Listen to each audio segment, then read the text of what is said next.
नमस्कार, मैं डॉक्टर राकेश पाठक। इस वक्त हम लोग अमेरिका में जॉर्जिया की राजधानी अटलांटा में है और उधर हिंदुस्तान में एक बड़ी खबर सामने आई है। देश के प्रधान न्यायाधीश chief justice of India BR Gavai के ऊपर अदालत में, भरी अदालत में एक वकील ने जूता उतारकर फेंकने की कोशिश की।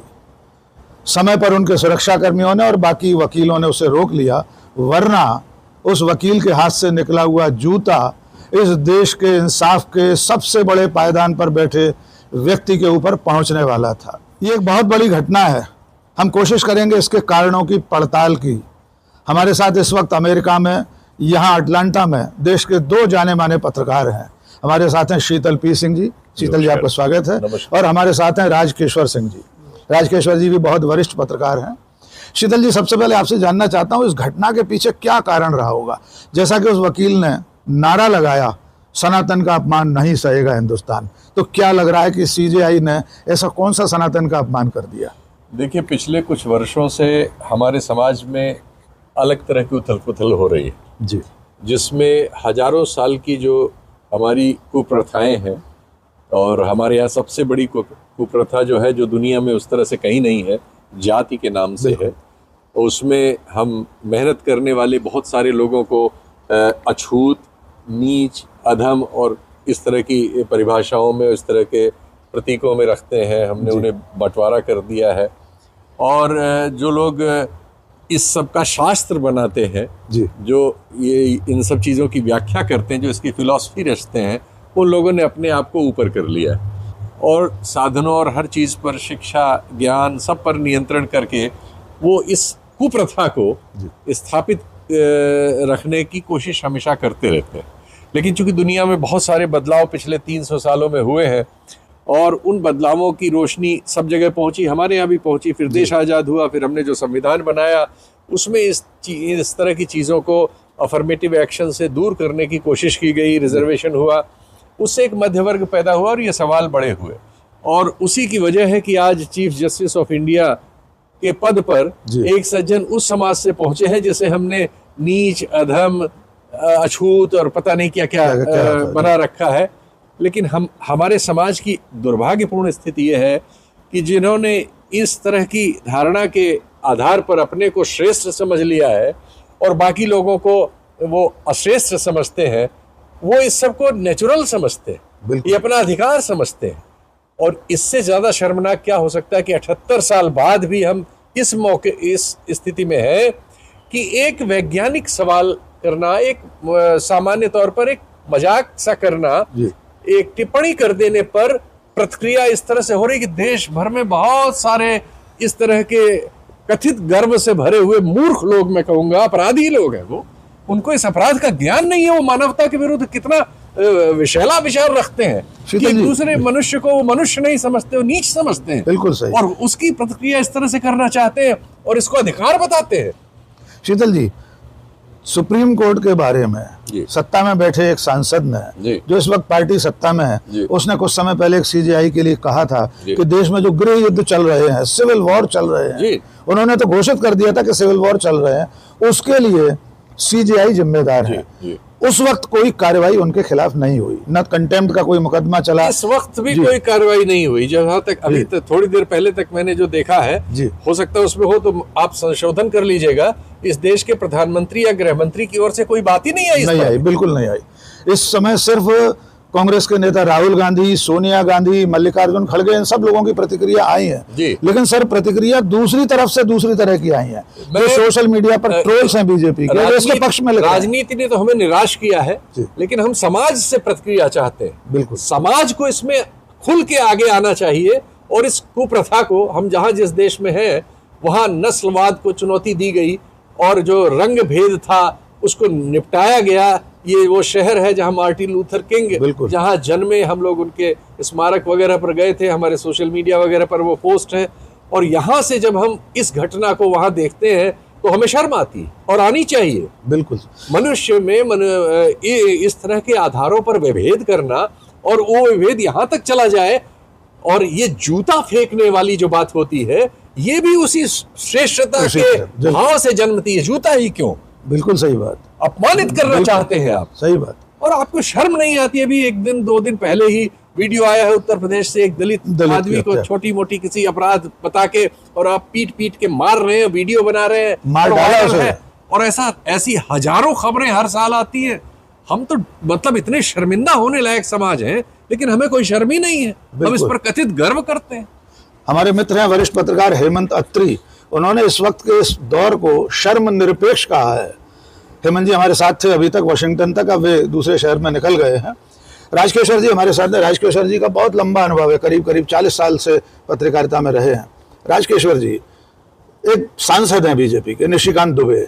वे सीधे सीधे सार्वजनिक स्थानों पर कहते हैं कि सीजेआई गृह युद्ध के लिए जिम्मेदार हैं। सुप्रीम कोर्ट कोई कार्रवाई नहीं करता। इसके अलावा सुप्रीम कोर्ट छोटे छोटे मामलों में प्रशांत किशोर जैसे लोगों पर कंटेम्प्ट का केस चलाता है, उन्हें सजा देता है, भले ही 1 रुपए की, लेकिन निशिकांत दुबे पर कोई कार्रवाई नहीं होती। क्या लगता है हमारे देश के प्रधानमंत्री, सरकार, सत्ता में बैठी पार्टी, इस तरह के जो तत्व हैं, जो पहले फ्रिंज एलिमेंट कहलाते थे लेकिन इस वक्त वे मेन स्ट्रीम एलिमेंट है, क्या लगता है आज की घटना सीजेआई पर जूता फेंकने की घटना को सत्ता का संरक्षण है? यदि आप हाल के वर्षों में, बीते 10 वर्षों में गौर करें चीजों को जी, तो आज जो हुआ वो उसी का बढ़ता हुआ रूप है। ऐसा नहीं कि पहली मर्तबा हुआ, ऐसी बहुत सारी चीजें होती रहती हैं समाज में, खासकर देश में। साल भर में 3, 4, 5 ऐसी घटनाएं हो जाती हैं जिसपे हर कोई हिल जाता है, लेकिन उसका ये मैसेज कभी नहीं गया कि हम ऐसे तत्वों को रोकेंगे, इन पे कार्रवाई करेंगे। यदि एक बार भी ऐसा हुआ होता, ऐसे तमाम नजीर आपको मिलेगी, तो शायद ये सब चीजें न होती। जो बात आपने श्रीकांत दुबे को कही, क्या उनकी पार्टी ने और क्या भारत सरकार ने जो अभी सत्ता में, किसी ने उस पर कहा कि आइंदा आपको इस तरीके से बयानबाजी से बचना चाहिए? बचने तक की हिदायत नहीं दिया, नोटिस भी नहीं लिया। तो ऐसी चीज जो लोग करते हैं वो सब मनबड़ होते जा रहे हैं। और इसका एक्सट्रीम कहाँ तक जाएगा? मान लीजिए जूता निकालने की कोशिश किया, फेंकने की कोशिश किया, कल फेंक भी देगा, क्योंकि ये चीजों को रोकने के लिए ऐसी कोई पहल हो ही नहीं रही है जिसे आपको कहते हैं कानून का राज। तो उस कानून के राज में फिर दिखना भी चाहिए कानून है, तो कानून कहीं पर कुछ लोगों के लिए साइलेंट है, चुप है। और जुडिशरी का भी एक हिस्सा ऐसा बन चुका है जो तमाम सारे मामलों में, छोटी छोटी चीजों में, तो पता चला कि एक दिन मामला पहुंचा, अगले दिन उसकी बेल हो गई, लेकिन किसी की 5 साल बेल नहीं हो। 5 साल से जेल में। तो ऐसी भी चीजें हमारे सामने है कि हम एक ऐसा समाज गढ़ रहे हैं जिसमें विधायिका, कार्यपालिका, न्यायपालिका और बहुत हद तक हमारा मीडिया भी उसमें सब शामिल हो गया, जिसके नाते हमें ऐसा लगता है कि हमको अभी ये उम्मीद करना कि ऐसे मंजर अब नहीं आएंगे शायद गलती होगी, क्योंकि उसको रोकने की जो लोग जिम्मेदार है रोकने के लिए, जिनके स्तर से पहल होनी चाहिए, चाहे वो जुडिशरी हो चाहे सरकारें हो, ऐसा कुछ हो नहीं रहा है। और जब तक ऐसी कोई पहल नहीं होगी, एक वर्ड है हिंदी का मनबड़ होना जी, तो वो मनबड़ के लिए को और बढ़ावा देने का आप ऐसा कर सकते हैं क्योंकि आप सेफ हैं, आपके लिए कोई दिक्कत नहीं है। तो सबसे बड़ी समस्या है कि जो जमीन हम तैयार कर रहे हैं बीते 10 वर्षों से, उसका एक्सपेंशन दिखता है, और ये एक्सपेंशन आगे कहाँ तक जाएगा अभी नहीं कह सकते। हो सकता है इससे भी खराब चीजें हमारे आपके सामने आए। तो ये सबसे अलार्मिंग है कि इस पे लोग सोचना शुरू करें। और लोगों के लिए दिक्कतें हो गई है कि एक बड़ा समाज हमारा एक ऐसे चश्मे से देखने लगा है कि जिसपे कोई असर ही नहीं होता। जबकि वो आपके प्रदेश के एक शायर थे कि राहत इंदौरी साहब, कि लगेगी आग तो आएंगे घर कई जद में, यहाँ पर अकेले हमारा मकान थोड़ी है। लेकिन इस बात को कोई एहसास नहीं कर रहा है कि हम जिस रास्ते जा रहे हैं इसमें फूकेंगे तो सब फूकेंगे और सब फंसेंगे। मुझे तो ऐसा ही लगता है। बिल्कुल, राजकिशोर जी की चिंताएं बड़ी वाजिब हैं। शीतल जी, क्या इसके पीछे एक वजह ये नहीं है कि अदालतों के प्रति जो भरोसा है, हमारे देश की निचली अदालत से लेकर सुप्रीम कोर्ट तक पिछले कई सालों में कुछ ऐसे फैसले आए हैं जो सवालों के घेरे में रहे हैं, और अब तो खुद चीफ जस्टिस रहे DY चंद्रचूड़ ने कुछ ऐसी बातें कह दी हैं कि उनके अपने फैसले, जो खास तौर से राम जन्मभूमि को लेकर था, उन पर बड़े सवाल खड़े हो रहे हैं। तो क्या अब ऐसा लगता है कि न्यायपालिका के भी दहने का समय आ गया है? ये एक प्रतीक हो सकता है कि एक वकील ने उस पर जूता फेंक दिया। निश्चित तौर पर बेहद शर्मनाक घटना है, जिसने की है उसे कड़ी सजा मिलना चाहिए। सरकार के मुखिया, सबको इसकी निंदा करनी चाहिए, लेकिन थोड़ी सी बात अदालतों की भूमिका पर भी होना चाहिए। देखिए, जब समाज में डिटेरिएशन होता है, जो हो रहा है, तो उसका असर किसी संस्था पर नहीं पड़ेगा। किसी एक को हम द्वीप बना के बचा लेंगे, ये संभव नहीं होता, और ये संभव नहीं है। तो जो आपने अदालती कार्य प्रणाली, उनके फैसलों के निहितार्थ पर टिप्पणी की है, वो एक अलग विषय है, लेकिन मैं उस पर इसलिए नहीं जाना चाहूंगा कि मुद्दा डाइवर्ट सा हो जाएगा। मुद्दा ये है कि हमारे समाज में जाति व्यवस्था जो है, जो क्रूरतम मनुष्यता के विरुद्ध की व्यवस्था है, क्यों अभी तक स्वीकृति है? क्यों सारे मैट्रिमोनियल हमारे हर संडे हर सैटरडे को जाति आधारित होते हैं? क्यों समाज में अभी तक ये ताना बाना नॉर्मल नहीं हो पा रहा है? क्यों हम इस तरह के असाधारण रूप से विकृत समाज के रूप में आज भी 21वीं सदी में विद्यमान है? ये चैलेंज है समाज के सामने। इसमें कोर्ट्स हो, पॉलिटिक्स हो, सोसाइटी हो, सोशल ग्रुप्स हो, एनजीओज हो, सामान्य नागरिक संगठन हो, सबको इसके खिलाफ इसको पराजित करने वाली लड़ाई लड़नी ही होगी। सारी दुनिया में, एक द्वीप भारत में इस तरह की अस्पृश्यता और बंटवारा हम कैसे मनुष्यता के बीच रखते हुए कायम रह सकते हैं? ये बहुत ही खराब बात है, इसका कोई तर्क नहीं है। इसके सारे कुतर्क जो है शर्मिंदा करने वाले। शीतल जी, अभी तक जो जानकारी सामने आई है, ये जो वकील हैं 71 साल के वकील हैं, हो सकता है उनके व्हाट्सएप ग्रुप्स में इस तरह की खबरें आती हों कि सनातन संकट में है, लेकिन सनातन इतनी कमजोर, इतनी नाजुक चीज नहीं है कि अदालत में अगर सीजीआई ने कोई एक वाक्य कहीं कह दिया हो या कोई ऐसा फैसला हुआ हो तो उस पर वकील कोर्ट में खड़े होकर जूता चलाए। फिलहाल जो जानकारी मिली है उसके मुताबिक बार काउंसिल ऑफ इंडिया ने उन वकील साहब के वकालत करने के लाइसेंस को सस्पेंड कर दिया है, उनके विधिक कामकाज पर प्रतिबंध लगा दिया है। लेकिन इतने मात्र से काम नहीं चलेगा। राजकिशोर जी, आपको क्या लगता है कि आगे चलकर ऐसी घटनाएं न हो? कम से कम सीजेआई, देश की सबसे बड़ी आसंदी, इंसाफ की सबसे बड़ी देहरी, उस पर बैठे व्यक्ति पर कोई वकील जूता फेंकने की कोशिश कर रहा है। आइंदा ऐसा नहीं हो, इसके लिए आप सरकार से क्या उम्मीद करते हैं और समाज से भी? देखिए, सरकार से तो उम्मीद बहुत ज़्यादा मुझे अभी नहीं दिखती फिलहाल, क्योंकि सरकार से उम्मीद की बात हम तब सोच पाते जब पहले से मुझे ऐसा होता हुआ दिख रहा होता। इसलिए सरकार से तात्कालिक तौर पर मैं किसी ऐसी चीज़ की उम्मीद नहीं करता हूं, लेकिन जुडिशरी से ज़रूर ये उम्मीद की जानी चाहिए। जुडिशरी एक अलग तरीके की चीज़ हमारे देश में है, जो सारी चीज़ों को निगरानी करती है, कानून के मुताबिक रखने का पूरा प्रयास करती है। तो उनके स्तर से ऐसा जरूर कुछ होना चाहिए जिससे लगे कि नहीं, हाँ, हम अदालतों का सम्मान करें, क्योंकि कानून, इस देश में जो भी कानून बनता है उसको इम्प्लीमेंट कोर्ट से ही कराती है हमारी, और कोर्ट्स अपने मामले में भी साइलेंट हो जाएंगी कि चुप हो जाएगी, चलो ये सब चलता रहता है।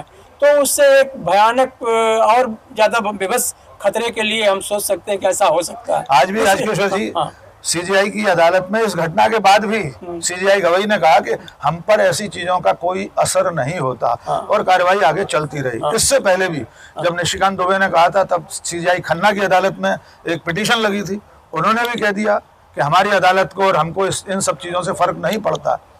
किससे फर्क पड़ेगा? एक सांसद, भारतीय जनता पार्टी का, सत्ता में बैठी पार्टी का सांसद सीजीआई को सिविल वॉर के लिए जिम्मेदार ठहरा रहा है, और सीजीआई कह रहा है, सुप्रीम कोर्ट कह रहा है हम पर कोई असर नहीं हो रहा। वही बात आपने कह दी होती, शीतल पी सिंह ने कह दी होती, डॉक्टर राकेश पाठक ने कही होती, XYZ ने, तो शायद अब तक वो जेल के भीतर होता। दरअसल मुझे लगता है कि ऐसे पदों पर बैठे लोग, तमाम जगहों पर ऐसा हुआ है, वो ज़्यादातर शालीनता से पेश आते हैं। मैंने भी कुछ ऐसी जिम्मेदारियां निभाई हैं, जब ऐसी इस तरह की चीज़ें हमारे सामने आई हैं तो दो स्थिति उसमें बनती है। एक ये होता है कि हम उनके ट्रैप में आके उसमें उलझ जाएं और उसी पर कुश्ती करते रहें, और एक हिसाब से देखा जाए तब वो अपने मकसद में कामयाब हो जाते हैं कि मैंने इनको एंगेज कर लिया। लेकिन ज़्यादातर मैंने देखा कि ऐसी जगहों पर बैठे लोग अमूमन उस पर अवॉइड करते कि हमें इसमें उलझना ही नहीं है। हो सकता है सीजीआई ने उसी रोशनी में उस बात को कही हो कि हमें इसमें उलझना नहीं है, पढ़ना नहीं चाहता मैं। याद करिए कि जब कांग्रेस के नेता चिदम्बरम पर जूता फेंका गया था, तो वो व्यक्ति भी पकड़ा गया था, लेकिन उन्होंने कहा था मुझे इसमें कुछ नहीं करना, छोड़ दिया जाए। तो ज़्यादातर लोगों की अप्रोच ये होती है जो उच्च पदों पर बैठे हैं कि हम उसके ट्रैप में न आए, उसमें न उलझे, हमें आगे जाना है। लेकिन सवाल इसका है कि हम कब तक ऐसे न उलझें, और नहीं उलझने का ही नतीजा मुझे लगता है कि ये चीज़ें बढ़ती जाती हैं। तो मुझे लगता है कुछ न कुछ तो सुप्रीम कोर्ट को ऐसी नोटिस जरूर करना चाहिए कि ताकि इसकी पुनरावृत्ति न हो, क्योंकि ये पुनरावृत्ति हमें अराजकता तरफ ले जाएगी, और उस स्थिति में ये तय नहीं हो सकता कि हम कहाँ तक जाएंगे। क्योंकि सुप्रीम कोर्ट में शायद मेरी जानकारी के मुताबिक, जितनी मेरी उम्र है, जितना मैं जानता हूँ, पहली घटना है कि सुप्रीम कोर्ट के सीजीआई पर जूता फेंकने का प्रयास किया गया। नहीं, मैं इसमें थोड़ा सा जी। एक घटना जोड़ देता हूँ। जी। पहली घटना नहीं है, इससे पहले जस्टिस एम हिदायतुल्लाह अच्छा। सुप्रीम कोर्ट में थे, उनके ऊपर भी जूता फेंका गया था। ओके। पर वो जूता एक मुवक्किल ने, जो फरियादी था, मुकदमा अपना हार गया था, उसने जूता फेंका। जस्टिस एम हिदायतुल्लाह ने कहा कि इसका जूता वापस कर दो, क्योंकि इसको एक दिन में 2 हार बर्दाश्त नहीं करनी चाहिए। एक तो ये मुकदमा खो चुका है अपना, अब कम से कम अपना जूता न खोए। ये बड़प्पन यकीनन अनुशासन में आना चाहिए, लेकिन समाज की जिम्मेदारी है कि ऐसी प्रवृत्तियों को, इस तरह की घटनाओं को रोका जाए। कभी ना कभी तो आपको बड़प्पन एक तरफ रख के कानून के मुताबिक काम करना पड़ेगा, वरना ऐसे मंजर बढ़ते जाएंगे। आपने अभी मंजर की बात कही थी। आज की इस बातचीत को खत्म करते हुए दुष्यंत कुमार की बात से समापन करेंगे। कैसे मंजर सामने आने लगे हैं, कैसे मंजर सामने आने लगे हैं, गाते गाते लोग चिल्लाने लगे हैं, अब तो इस तालाब का पानी बदल दो, ये कमल के फूल कुम्हलाने लगे। तो इस तालाब के पानी में सचमुच में गंध आने लगी है, बदबू आने लगी है। कानून के रखवाले, सरकार में सुप्रीम स्तर पर बैठे हुए लोग, सर्वोच्च शिखर पर बैठे हुए लोग, विपक्ष, समाज, जनता, सबकी जिम्मेदारी है कि आइंदा कभी कोई सिरफिरा वकील या कोई मुवक्किल सुप्रीम कोर्ट के चीफ जस्टिस तो छोड़िए, किसी छोटी अदालत के न्यायमूर्ति, न्यायाधीश पर जूता न फेंक सके। इसका इंतजाम होना ही चाहिए। अटलांटा से मैं डॉक्टर राकेश पाठक, बहुत बहुत शुक्रिया शीतल जी, बहुत बहुत शुक्रिया राजकिशोर।